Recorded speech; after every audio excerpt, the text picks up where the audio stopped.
the key strides being made, and I stand before you today even more hopeful as I see the tangible results of our collaborative efforts.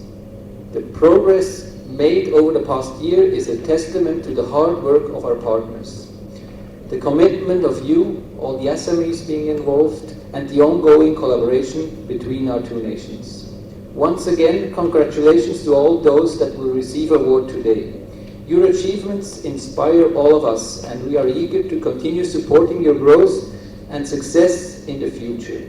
And we're, in view of these good results being achieved, we already have first discussions internally to see how we can support in the medium run in the frame of a next phase of the program moving forward. As we reflect on today's achievement, we hope that homegrown policies, especially the textile policies, will drive further growth in the industry by creating a more conducive environment for businesses. Well, the focus of this project is, as the title says, to improve productivity and decent work in two priority sectors, the garment industry and the shea butter manufacturing. So this means to create a link between efficiency in the factories and also improving the working conditions of the workers that are engaged in these industries. This is done through a very holistic working in partnership with the government, with the unions, with the employers, thanks to the support of the government of Switzerland and Norway in three different levels. We have been working improving the policies of the country, we helped the government to reform the Labor Act, for instance. We've been working at the sector level, for instance, created new unions in the shea sector where there was no protection for workers, to defend their rights.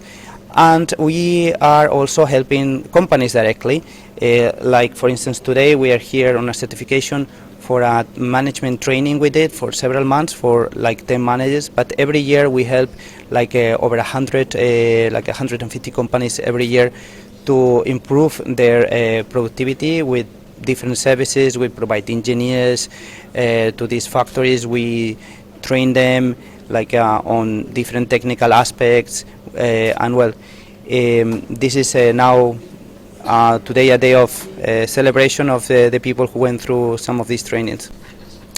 Well, the expected outcomes is that they perform better, okay, that the performance of the companies is better across the board, because obviously the management function is essential. So when you talk about productivity, there is many elements that improve productivity in a company, the equipment you use or the training of your workers, but I think the management function is essential.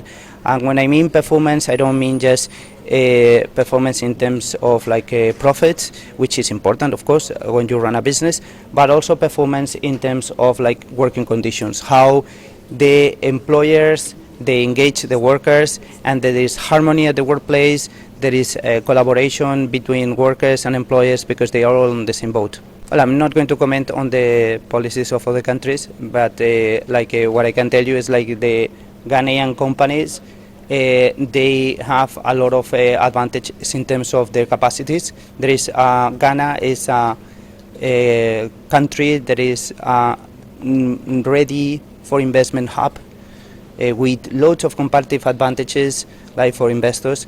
So in the world market, you compete at many different levels, and I think Ghanaian companies have the competitive advantages, and whatever investor comes to Ghana will find also the competitive advantages of being in a market where English is spoken, that is near geographically to destination markets, where there is infrastructure, where there is a good level of education for the workers, and especially where there is very good industrial relations. Because I tell you, here in Ghana, the way tripartite discussions between government, employers and unions happen is quite productive, and I think this is very beneficial for investors. CEO of where Ghana benefited from the ILO productivity training, and it was a very impactful training. We have seen an increase in our revenues. The increase came mostly from the training that had to do with using our cut items from work in progress and turning over quickly. Through that, we developed new designs, and we've seen an increase in our revenues, which is about 10%. Again, the overall layout of our production floor has improved, and what that does is that it's increased our efficiency because work is flowing in a more thought through way. We have cleared obstructions, which means that if there are emergencies, we are able to convene at a gathering point much easier. Overall, the impact of the training has been that our productivity has increased, and as a business, this has an impact on our revenues. So we are very grateful for the opportunity to have been participated. We look forward to more engagements with the ILO. The 10% tariff that was recently introduced by the US government will have some significant impact on the Ghanaian fashion and garments industry. The US happens to be the biggest buyer in the world for the most part when it comes to garments and fashion.